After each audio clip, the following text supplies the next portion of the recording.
Guys welcome to another vlog. तो यहाँ पे मम्मा और उनकी सारी सहेलियाँ मेहंदी लगा रहे हैं अपने अपने और एक दूसरे के हाथों पे।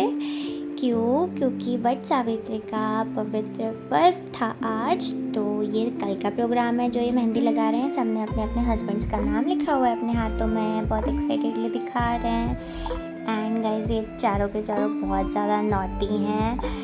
ये बहुत ज़्यादा मस्ती करते हैं आपस में और इन्होंने मेहंदी लगा लिया है। अब आज मम्मा तैयार हो रही हैं सारा सामान फैला के मंदिर जाने के लिए अपने दोस्तों के साथ। तो मम्मा ने ऑलरेडी सिंदूर लगाया हुआ है बट फिर भी लगाना है डबल, शायद पापा की उम्र डबल करने के लिए, टच वुड। तो आज के दिन ऐसी मान्यता है कि कोरी साड़ी पहनी जाती है, यानी कि अनयूज्ड कोई कपड़ा जो पहले ना पहना हो। तो मम्मा ये साड़ी पहली बार पहन रही हैं तो वो देख रही हैं कि कैसी लग रही हैं।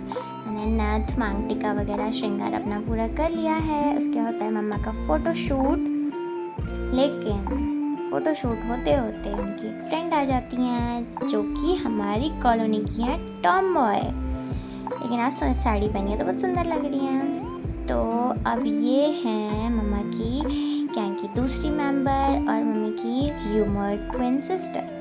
कहते हैं कि दोनों एक जैसे दिखते हैं और हाँ दिखते भी हैं। और ये उनकी बेटी जो कि मेरी बहुत बहुत बहुत अच्छी फ्रेंड है, अंजलि नाम है इसका। तो मम्मा तैयार हो गई है, अंजू की मम्मा। फिर उसके बाद ये है मम्मा की गैंग की थर्ड मेंबर अन्नुमा जी जो कि सबसे प्यारी हैं। तो यहाँ पे मैंने इनको हाय बोला तो इन्होंने भी हाय बोला। ये उनके हस्बैंड है जो छुप रहे हैं। अभी सब तैयार हो गए हैं। तो जैसे जैसे ये मंदिर जाते हैं पहुँचते हैं तब तक हम जान लेते हैं कि वट सावित्री का व्रत क्यों मनाया जाता है, क्या मान्यता है। तो बहुत समय पुरानी बात है।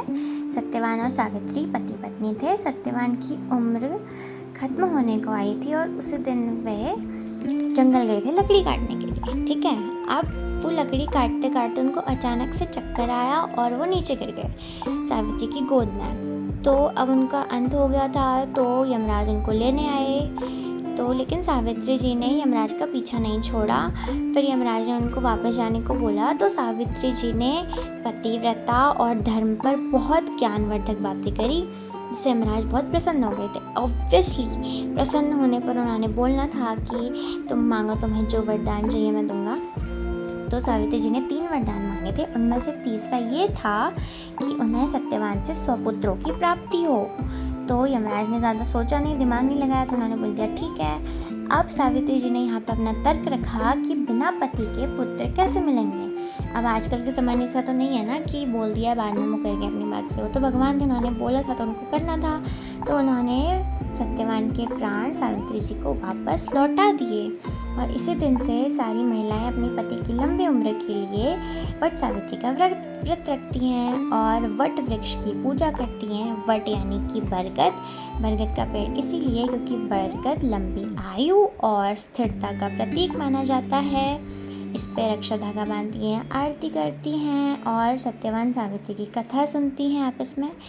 अब व्रत के बाद शाम को इन महिलाओं की चाय पार्टी चल रही है जहाँ में सब थक गए हैं। किसी ने मेकअप भी नहीं उतारा है क्योंकि इतने ज़्यादा थक गए थे। मेकअप उतारने को ज़रूर थके हैं लेकिन गाइस मस्ती करने को बिल्कुल नहीं थके। यहाँ पे चटपटे से गाने गा रहे हैं जो कि मैं नहीं सुना सकती, बट गा रहे और मज़े कर रहे, एक दूसरे की टांग खींच रहे हैं और बहुत हंस रहे हैं। यहाँ पे मम्मा थक गई थी तो अपने पैर सेक रही हैं और मैं तब तक रोटी बना रही हूँ। वैसे तो मैं बहुत ज़्यादा कामचोर हूँ, बिल्कुल काम नहीं करती, लेकिन कभी कभी कर लेती हूँ। जब मम्मी बहुत ज़्यादा थक जाती हैं, कोई इमरजेंसी होती है तभी करती हूँ बस काम। तो मैंने रोटियाँ बनाई और फिर उसके बाद हमने खाना खाया। मिलते हैं नेक्स्ट व्लॉग पे। Like share and subscribe. Bye bye guys.